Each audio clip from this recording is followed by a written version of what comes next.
এই পৃথিবীতে যারা সালাত আদায় করছেন আল্লাহকে এইভাবে কিছুই বলেনি। কিয়ামতের মাঠে শুধু আল্লাহ একটা পরীক্ষা নেবে, একটা টেস্ট। আল্লাহ কি বলেছে কোরআনে সূরা আল কালাম, তাতে আল্লাহ সুবহানাহু ওয়া তাআলা বলেছেন, ইয়াউমা ইউকশাফু আন সাকিন ওয়া ইউদাউনা ইলা সুজুদি ফালা ইস্তাতিউন। আল্লাহ কাল কিয়ামতের মাঠে তিনি তার চেহারা নয়, তার সত্তার কোন একটা অংশ বলা হয়েছে।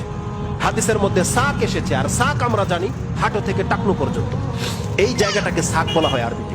যেই অর্থটা আপনি পেয়ে যাবেন সূরা নাহলে, বিলকিস রানীর যে ঘটনা রয়েছে, যে সুলাইমান আলাইহিস সালামের কাছে যখন তিনি আসতে গিয়েছিলেন তখন তিনি তার পায়ের গোছা পর্যন্ত কাপড় উঠিয়েছিলেন পানি মনে করে, ওখানে সাক শব্দটা রয়েছে। তাহলে সাক হচ্ছে পায়ের হাঁটু থেকে এই টাকনু পর্যন্ত, এই অংশটাকে সাক বলা হয়। আর আল্লাহ বলছেন কিয়ামতের মাঠে ইয়াউমা ইউকশাফু আন সাক, সাককে উন্মুক্ত করে দেওয়া হবে, পায়ের গোছাকে উন্মুক্ত করে দেওয়া হবে। ওয়া ইউদাউনা ইলা সুজুদ ফালা ইস্তাতিউন।